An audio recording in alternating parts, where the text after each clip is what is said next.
Actually, one of the goofiest modes that I have ever seen in Fortnite is currently kind of taking over the game right now. Now, if you guys haven't heard of Steal the Brainrot or Grow a Garden on Roblox, you would know that those games are all of the rage right now. Grow a Garden literally beat out Fortnite for, active players at one point. I believe they had like 21 million or something like that because of a new event. And even though Roblox has been in quite a lot of controversy recently with, how they're handling, online vigilante groups and the predator problem that they have, etc., they're still really popular. Now, we've kind of seen this bleed over of like Roblox popular games into Fortnite. Like you've seen Go Garden getting promoted a bunch, which is Cypher PK's map, I believe. And now we have all types of Steal the Brainrot maps that have popped up all of a sudden because this one particular one literally had 100,000 players a couple of days ago. Like I think it was like 150,000 players or something like that, which at one point that is literally more than how many sometimes we see in regular BR like build mode, which is absolutely insane. So when I saw that trending on Twitter yesterday, I had to see what all the hype was about. I played Grow a Garden, and that is about as good of the brainrot that I could actually get. Something called Steal the Brainrot just wasn't very attractive to me on Roblox itself, but playing it inside of Fortnite, I completely understand why so many people like it. What was supposed to be just like a 20-minute recording for this video actually ended up into a 2.5-hour play session where I was just mindlessly grinding this game because it's very simple, and that's exactly the case for other Roblox games right now. They're super simple, they're easy to digest, easy to play, and that is why they're so much fun. So we're going to go over exactly why I think this mode is taking over Fortnite, what this means for UEFN and creative, and exactly how this game works.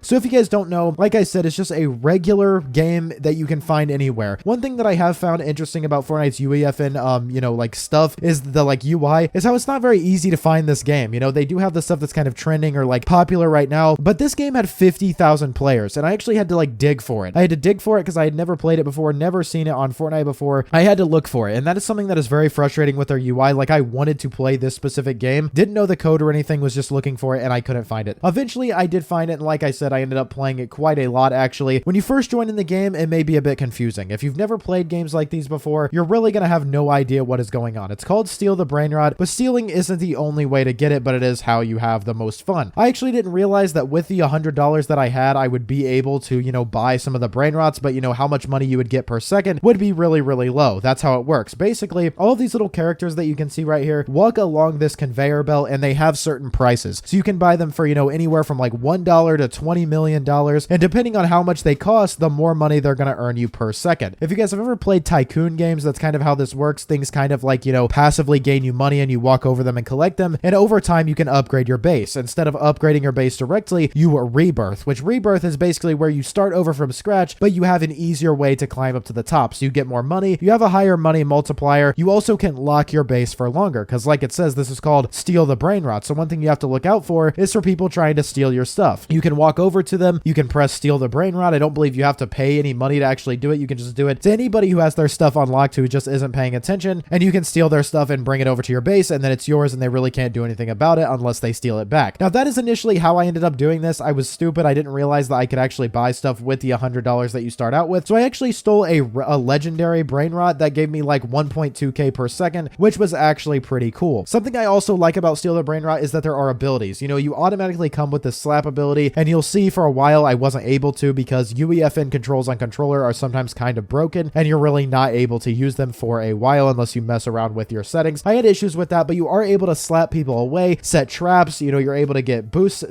you're able to get speed boosts. There's free spins that you get every so hours, and there's also codes that you can put in. So this game mode has the complete recipe to be absolutely so popular. There's clear progression, there's timers everywhere. It tells you when a legendary, mythic, and a Brainrot god is going to spawn up at the top above the conveyor belt thing where they're walking along. It's very easy to see why this became so popular, especially why it was popular on a game like Roblox. So like I said, I ended up playing for about 2.5 hours, and that's not even in this recording. I'm not going to show the entire thing, obviously, because this video isn't going to be 2.5 hours long, but I played for a long time. I think I've rebirthed like 4 or 5 times right now. But the thing with these games is that the best thing about them and the way that people make money is that you have to stay on them. Obviously you do earn money offline, but if you want to get, the mythic stuff, if you want to get the legendary stuff, like a guaranteed one, or the Brainrot gods for 20 millions that earn you like 10 million per second or something like that. You have to stay on the game, and that's how people are making these money, is by playtime from players on Fortnite and Roblox. Of course, they kind of do it the same sort of way. But I see a really interesting opportunity here with Fortnite. Now, I was going to make a video talking about how I didn't like that what people were doing was just taking popular games from Roblox, adapting them into Fortnite, and just kind of copy and pasting it over and over again. I don't think that that's going to be good for long-term success for Fortnite, especially if Roblox is going to continue to dominate gaming like it has been, and then people are just going to see, Fortnite as the great value Roblox, which, to be honest, that's kind of what they're trying to do. But Fortnite has a lot more capabilities than Roblox in terms of UEFN capabilities. Custom weapons are coming very soon, and I think Fortnite is seeing an opportunity to kind of advance that stuff and to get more people involved with their new game modes and UEFN with all of the controversies that is going around Roblox. I mean, some countries have banned it. The state of Louisiana is like suing it right now. All types of stuff is going on with that. There's like predator investigations going on with Chris Hansen. Stuff like that is really important, and it's kind of like an opportunity for Fortnite to be like, hey, let's step up our game, so people start going over to Fortnite instead of Roblox.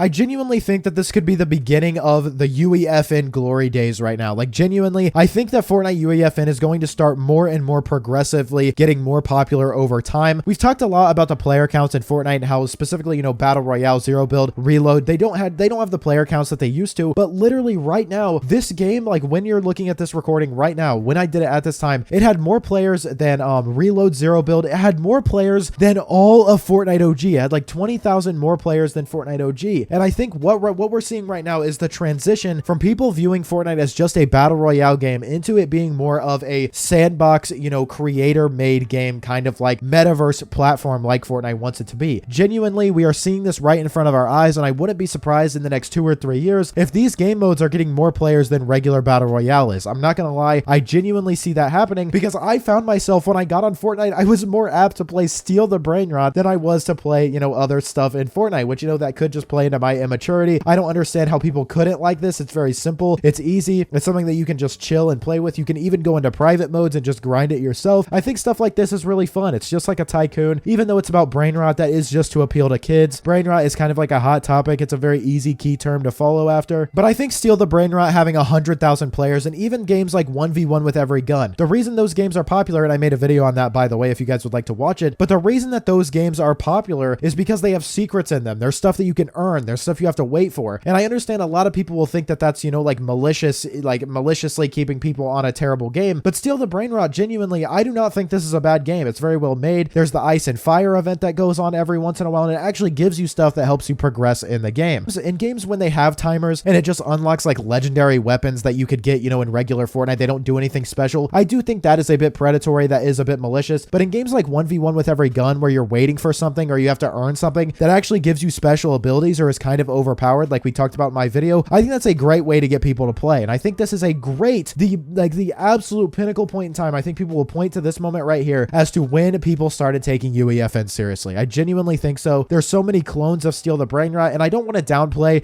how many issues Fortnite Creative and UEFN has right now. Of course, there's a lot of people out there who are like, copying each other, making really bad games, but the red versus blue stuff, people are starting to kind of pick up on those games are trash, and I think we're going to start to see more games like this. But what I do hope is that there's a little bit more innovation. I would like Fortnite to promote more games that are innovating a little bit more. I don't just want to see Fortnite as a copy of Roblox. Like, people who don't want to play Roblox just play Fortnite. I don't want it to be like that. I want Fortnite UEFN to have its own identity, and of course, through time, I definitely think it will. Like, custom weapons aren't going to be delayed anymore, according to Fortnite. That is coming to UEFN very soon, and that custom weapons, custom UI in games is what is going to make Fortnite UEFN really, really good. Along with Thin Client. With Thin Client, people are going to be able to have, each game mode could have their own UI. I think that's going to be really, really good for Fortnite, but I will save talking about Thin Client for another video. But let me know down below in the comments, would you guys like to see some gameplay of this from me, gameplay videos, any other type of content on UEFN? Please do let me know, because I would love to start making videos on stuff like this. I think there's a huge opportunity for other people to make videos on this as well. So if you're not, I highly advise you to start doing that. Drop a like on today's video. You watched all the way to the end. You must have enjoyed, so drop a like. Subscribe to the channel. I make videos like these every single day. Use code PROZEROYT, and I will see you all in the next one. Peace.